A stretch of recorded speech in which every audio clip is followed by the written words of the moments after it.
How we doing, everybody? It's Coach Alex from Maximize Potential coming at y'all with another great Mobility Monday. Man, we have been busy here at the gym. Unfortunately, content did slow down a little bit, but we're back with consistent uploads starting this week. But I know you guys aren't going to give me too much flack, and because of that, well, I got your back.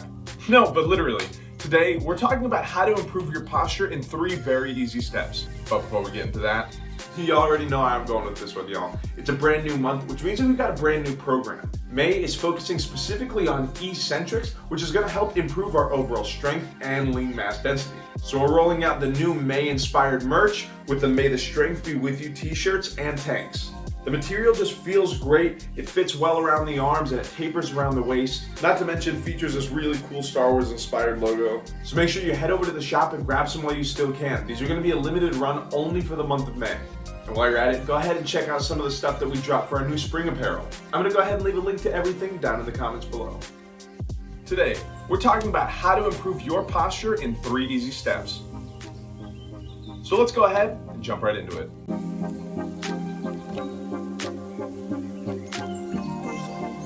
So what exactly is the definition of proper posture?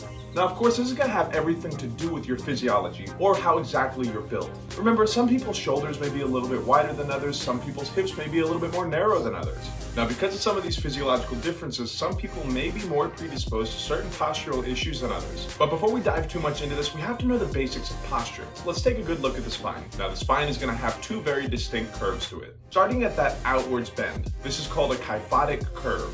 Now, though this is a very important part of a neutral spine, sometimes depending on our occupation or depending on how stationary that we are throughout our day, we can very easily exaggerate this kyphotic curve and cause ourselves to have mild, moderate, or even severe kyphosis. This is where the top of that back starts really exaggerating that top kyphotic curve, placing us in this chronic hunched over position. Now, moving further down the back, we're going to go down into that inward curve. This is going to be called a lordotic curve. Just like the kyphotic curve, we can also have too much of a lordotic curve. This leads to a heavy anterior tilt in our hips, further increasing that lordotic curve, giving us lordosis. This can lead to lower back pain, both in the musculature around it and in the spine itself. Now, of course, as you can guess, there's a lot of different benefits that we can gain from proper posture. Having proper posture is going to help you relieve neck and upper back pain. When we have that extreme kyphotic curve, it more so has to do with what we do in our everyday lives. People who sit behind a desk, use a keyboard, or drive frequently are going to be more prone to this kyphosis. With this kyphosis, we end up having an overstretching of those upper back muscles. Because we always have those hands out in front of us, whether it be on a keyboard or a steering wheel, our body is going to start adapting to what we do in these everyday situations. It's going to start realizing, oh, it's going to be a lot more comfortable for us to be in these positions if we overstretch the upper back muscles. This overstretching can cause pain and inflammation to our upper back. Said inflammation can bump into some of these nerves and cause discomfort up the back of the neck. Another great benefit of proper posture is reducing lower back pain. Again, if we can find a way to reduce that lordotic curve, we can take a lot of pressure off of that low back and spine. With taking all of this tension away from the upper back and neck, we are also going to help reduce headaches. As I mentioned with our neuromuscular connections, it's a lot easier for our body to communicate when we're standing up straight, which is enough of a statement to show that we are supposed to be in this proper posture position to live most efficiently.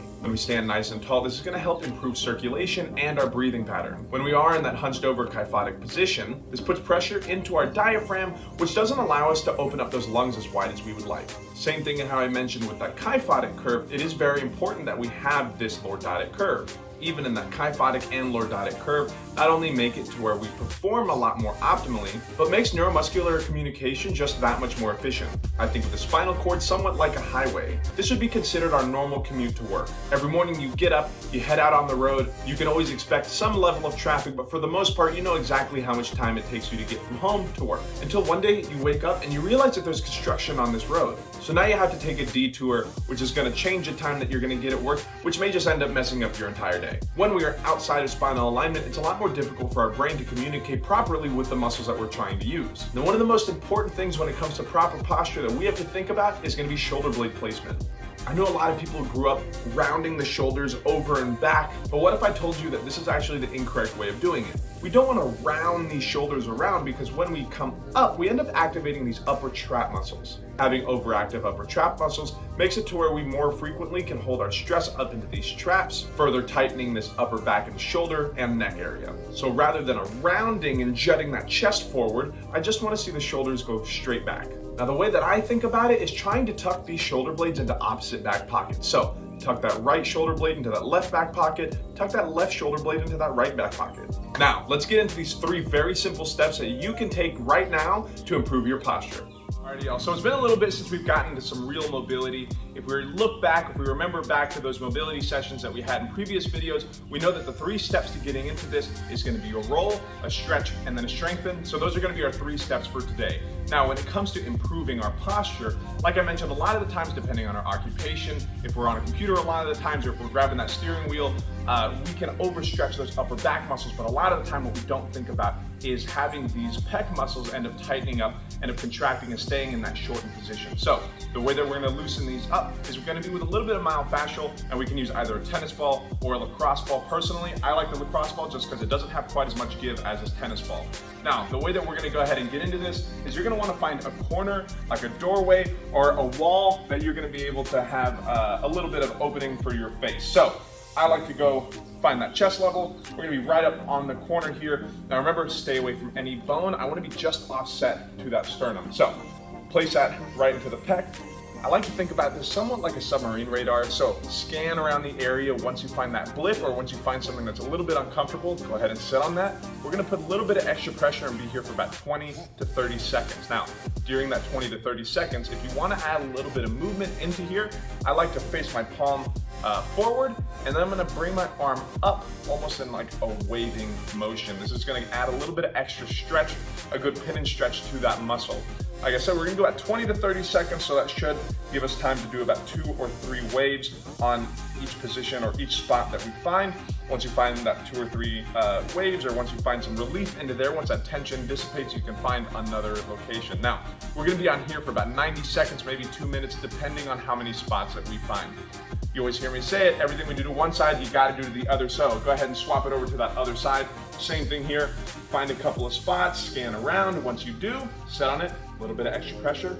20 to 30 seconds, allow yourself to get some good 2 or 3 waves along the way.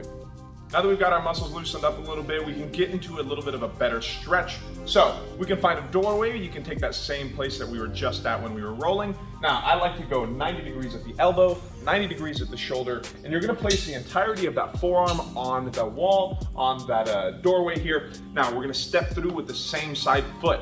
That is very important. Then turn away from the body.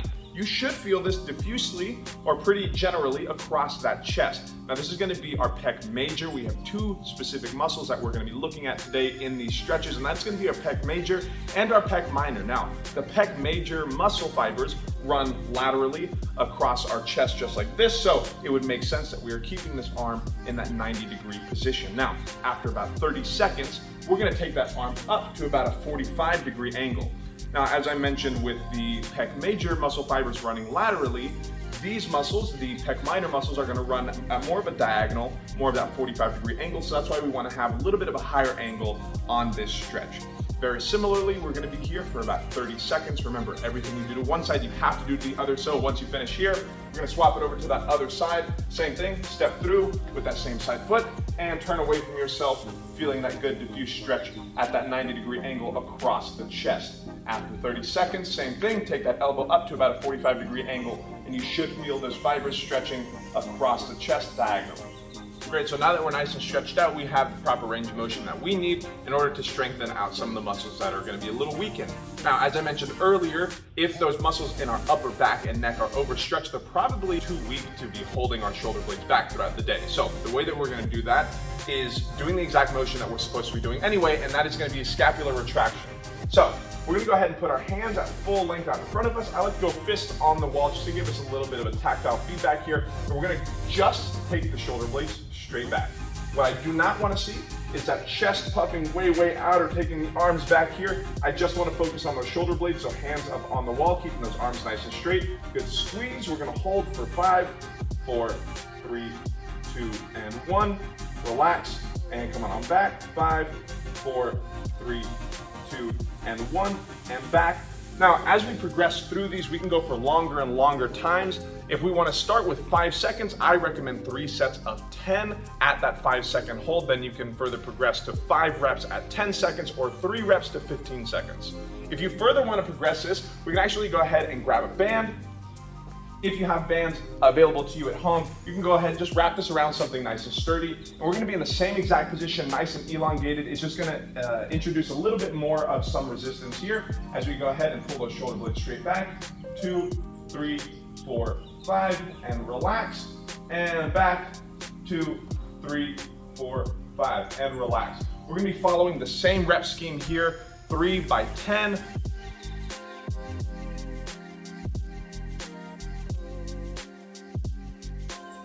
Anyway, y'all, that's about all I got for us today. I hope we learned something new. If you're trying to improve that posture, go ahead and try some of these out now and let me know what results we have down in the comments below. As I mentioned earlier, with the brand new month means we've got brand new shirts in the shop, so go ahead and head over, grab some stuff while you still can. I'm gonna go ahead and leave a link down in the comments down below.